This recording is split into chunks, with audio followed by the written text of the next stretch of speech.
Hello, my lovelies. I'm going to share a little secret with you. Only psychopaths don't have at least a little bit of imposter syndrome. Sitting here in front of you in the front of the camera, I can promise you that I'm feeling it pretty hard, but we can't let that stop us from doing the things that we love, can we? So if you're new here, my name is Althea. I'm here to talk about all things sewing, having ADHD, history bounding, historical clothing, so that you can creatively thrive through the art of sewing. Today I'm going to be talking about imposter syndrome and how it affects our ability to sew and wear what we love. All that historical bounding and historical goodness.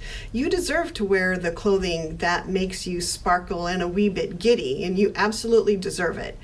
But sometimes our brains put up these negative thoughts and roadblocks, and it's up to us to find ways to change our thinking. Imposter syndrome is a persistent feeling of self-doubt, incompetence, and inadequacy, despite evidence that reflects otherwise. It is feeling like a phony. You worry about people will think that you don't belong or that you are not enough. And this may manifest in your sewing by preventing you from starting your dream project. It could keep you from learning new skills like tailoring because you think that others may think you pretentious. It could keep you from wearing something that you made because you think that you haven't earned the right to wear it. There's a whole lot of ways that our brains can be nasty little biatches that delight in squashing our happiness and our creativity. So perfectionism often accompanies imposter syndrome. And I did a video recently on perfectionism, and we'll have that video link in the description and at the end of this video if you'd like to watch it. Because perfectionism is often wrapped up in a neat little dysfunctional package with imposter syndrome.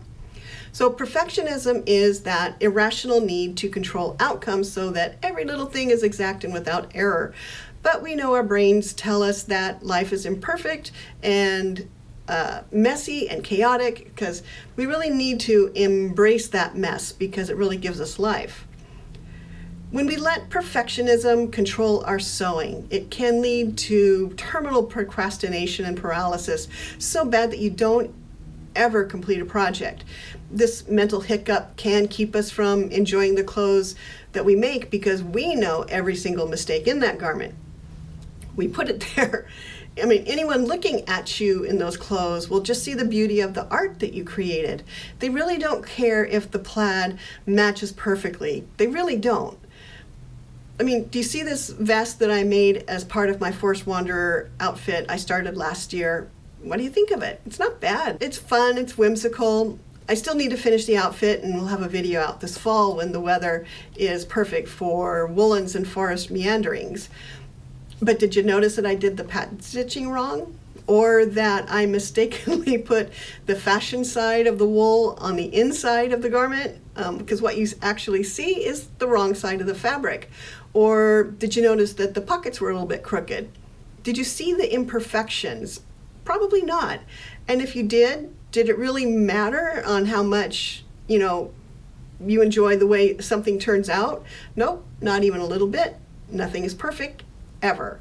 I mean, humans are fallible and our brains trick us all of the time. We think things that are flat out wrong. We should never believe everything that we think. Sometimes that faulty thinking can cause problems, and imposter syndrome and perfectionism are no different. We can do things to steer negativity away and embrace more positive thoughts, because what we see on social media is not real. I get it. We all love watching our favorite YouTubers and see the pretty things that they make and wear. But we can't forget that what they are showing us are idealized versions of themselves. I mean, even I only show you the best version of this video. I've edited out all of the flubs and the mistakes. You don't see that this is probably the 14th take of this video that I've made. Comparing ourselves to mythical beings never brings happiness, because it can't. Reality is a cruel mistress, and there is no safe word. You can enjoy the fantasy when you consume popular media. You can be inspired by it, but you can't compare yourself to it. That way lies madness. I mean, we're bombarded every single day with unrealistic expectations, and you really should embrace the art of not giving a fig. If you want to make and wear Edwardian clothes, then do it. You don't need to be young and willowy to enjoy the things that you enjoy. Relish your own individual style because you are enough. The world constantly tries to diminish us. It tries to remove our muchness. The system isn't broken. It's designed this way.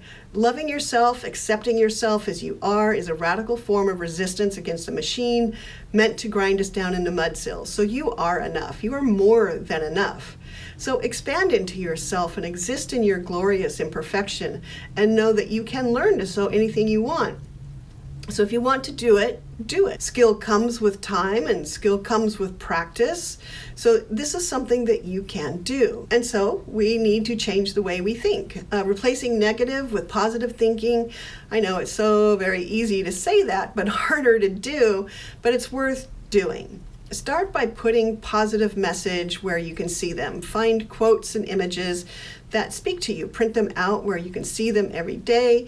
Tape them to the bathroom mirror and put them near your kitchen sink. Frame them and put them on the wall. I've made a graphic that you can use as a background on your computer, your device, or your phone. So check a link in the description to download them for free. Let me know if this is something that you want me to make more of. We are the stories we tell ourselves. If we want to change our thinking, then we need to tell ourselves new stories and create that narrative that we want. Affirmations are a powerful tool for this. I am probably the least woo-woo person you ever did meet, but I know that affirmations work. When we speak the words out loud and mean them, they can move our brains into new thinking patterns. I have a channel with affirmation videos that I hope will help you. I'll post a link below. Let me know what you think of them. I'm kind of new at those kinds of videos, so I know I have a lot of improvements to make. But we need to be okay with knowing that our skills and competency grows over time. So don't try to fit the norm. Don't try to emulate what you see in social media. You want to embrace your inner weirdness, your hedge witch, your garden gnome, your hobbit, your goddess self. Listen, if you live your truth, then you will be wild and full of life. Your sewing, your love of historical clothing, or whatever aesthetic you have will be a lot for some people. Bland people, boring people, people afraid of their own wishes and desires. They keep themselves small and they want you to be small with them. So don't let the bastards win. Be yourself, be your own glorious, messy, imperfect, creative, inspirational self. Be that role model that you always wanted for yourself. Be your own Auntie Mame. Because sometimes we have to do the scary thing. I mean, a large part of imposter syndrome is rooted in fear. This fear could be making a mistake in public, of people thinking you don't know what you're doing, of ridicule for stepping out of your place, or any of the other ways that fear manifests with you, because fear is the mind killer. We should challenge ourselves to do the scary thing, the thing that terrifies us. You will survive and you will be stronger. And maybe realize that the thing wasn't as scary as your brain made it out to be. Because remember, our brains are very willing to catastrophize and think about worst case scenarios. I mean, what is the worst thing that can happen if you tackle a sewing project that you think may be beyond your skill level? Even if you make mistakes, you are learning how to do it better next time. We should always be pushing ourselves beyond our own boundaries. It's how we grow. Because F them if they can't deal. Here's my final tip. Learn how to say F that. F them if they can't deal with your reality and who you are and how amazing you are, because you are a gift to this world. And if your mind immediately went to, no, Althea, I'm not a gift, then honey, let me tell you, you most certainly are a gift to me. You are giving me the gift of your time and attention. You are opening yourself to me and my thoughts. That's truly a gift beyond measure. And I thank you for that. Now turn that grace towards yourself and say, I am a gift to this world. Go ahead, say it out loud. I'll wait. Now say it again, but louder. Shout it if you can. Let the world know that you are an effing gift and this world is damned lucky to have you in it. Because it's not about being perfect all the time. That's never going to happen. I mean, even the best skateboarders or best professional athlete fell down a lot in the beginning. I mean, even the best athletes fall. It's knowing that you're going to fall down, but you have knee pads on, or you know how to fall so that you can get back up without injury, and then do it better next time, and not obsess on every failing. It's about reframing and changing your ways of thinking. It's about owning your own reality. So there you have it. I hope that you take some time this week to listen to the affirmation videos and to start internalizing the message that you are enough. It's okay to not be perfect. Doing the scary thing will not end the world. That you aren't phony for wanting to live your best history-bounding life. I mean, there are no aesthetic police, and you won't get in trouble for trying something new. So let fear be your guide to find out where you need to push yourself, and then go be glorious. So if you've watched the video this far, thank you. Your time and attention truly is valuable to me. I'm always trying to improve the videos and make them more relevant to you and your sewing journey. So share in the comments where you feel like an imposter. The community is going to be here to support you and smush you, and hugs and love. Let's get our fears out into the open so that we can honestly deal with them. In July, I'm hosting a 5-day challenge to change your thinking about organizing and curating your fabric hoard. You can join the wait list by following the link in the description. I will be starting the challenge mid-July, and I look forward to sharing that journey with you to a more organized sewing space. So if this video resonates with you, and you're looking for ways to support the channel, there's a link to my coffee shop in the description.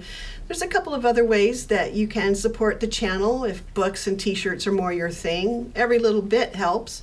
Your past support has allowed me to bring in an assistant, which allows me to concentrate on providing you with more and better content. So thank you for that. If you can't do any of the other ways of supporting this channel, you can always share this video with your friends and your family.